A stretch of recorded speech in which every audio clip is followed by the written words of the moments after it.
Hi friends, welcome to booster of life channel. நம்ம இன்றைக்கி என்ன பார்க்க போகிறோம்னா, அவரைக்காய் வச்சு ஒரு சூப்பரான குழம்பு எப்படி பண்ணுறதுன்னு பார்க்க போகிறோம். நீங்களுமே இது மாதிரி ட்ரை பண்ணி பாருங்கள், டேஸ்ட் ரொம்பவே நல்லாயிருக்கும். வாங்க ஃப்ரெண்ட்ஸ், வீடியோக்குள்ளே போகலாம். இது நம்ம சேனலை சப்ஸ்கிரைப் பண்ணாமல் இருந்தால் மறக்காமல் சப்ஸ்கிரைப் பண்ணிக்கோங்க. நான் தேவையான அளவு அவரைக்காய் எடுத்துகிட்டு நல்லா கழுவிட்டு இந்த மாதிரி சின்ன சின்னதாக கட் பண்ணி எடுத்துகிட்டேன். அப்புறம் 4 தக்காளி, ஒரு பெரிய வெங்காயம் சின்ன சின்னதாக நறுக்கி எடுத்துக்கோங்க. கருவேப்பிலை ஒரு கொத்து எடுத்து வச்சுக்கோங்க. வானல் நல்லா ஹீட் அனுப்புகிறோம். தேவையான அளவு எண்ணெய் ஊற்றிக்கோங்க. இன்னும் நல்லா காஞ்சப்புறம் கடுகு பருப்பு போட்டுக்கலாம். அது நல்லா பொரிஞ்சு வரும்போது அரை டீஸ்பூன் வெந்தயம், அரை டீஸ்பூன் சீரகம் சேர்த்துக்கோங்க.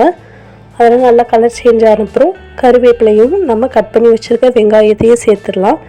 அப்புறம் ஒரு 4 பல்லு பூண்டை இந்த மாதிரி தட்டி சேர்த்துருக்கேன் நான். இப்போ இது நல்லா பொன்னிறமாக வர வரைக்கும் நல்லா வதக்கிடலாம். அதுக்கப்புறம் அவரைக்காவை வதக்கிடலாம்.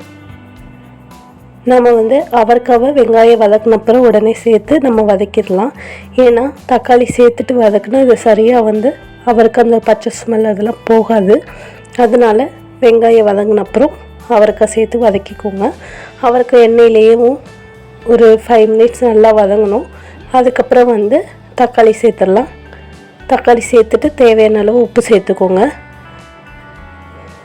இப்போ தக்காளி நல்லா வதங்கிடுச்சு. இந்த ஸ்டேஜில் மசாலா சேர்த்துடலாம்.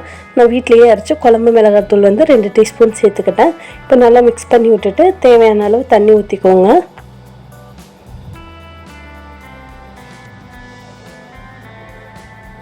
நான் இப்படி தான் அவரைக்காய் வச்சு குழம்பு பண்ணுவேன். ரொம்பவே டேஸ்ட் நல்லாயிருக்கும். இப்போ இது நல்லா கொதி வரணும். ஒரு மூடி போட்டு மூடி வச்சிடலாம். ஒரு 5 to 10 மினிட்ஸ் நல்லா கொதி வந்தப்புறம் ஓரளவுக்கு வெந்துடும். இந்த ஸ்டேஜில் புளி சேர்த்துக்கலாம். புளி சேர்த்துட்டு ஒரு 2-3 மினிட்ஸ் நல்லா கொதிக்கட்டு குழம்பு. அதுக்கப்புறம் கொஞ்சமாக தேங்காய் சில்லி எடுத்துட்டு அதை நல்லா ஃபைன் பேஸ்ட்டாக அரைச்சி குழம்புல ஊற்றிக்கலாம். இது கொஞ்சம் திக்னஸ் தரும், அதுக்காண்டி தான். இப்போ மூடி போட்டு மூடி வச்சிடலாம். ஒரு 5 மினிட்ஸ் குழம்பு நல்லா கொதிக்கட்டும். பாருங்கள், ஆஃப்டர் 10 மினிட்ஸ் குழம்பு நல்லா காஞ்சிருச்சு. அவ்வளோதாங்க, ரொம்பவே சூப்பரான டேஸ்டியான அவரைக்காய் குழம்பு ரெடி ஆயிடுச்சு. நீங்களுமே இது மாதிரி ட்ரை பண்ணி பாருங்கள், டேஸ்ட் ரொம்பவே நல்லாயிருக்கும். அவரைக்காய்லாம் நல்லா வெந்து வந்துருச்சு. இப்போ நம்ம சர்வ் பண்ணிடலாம்.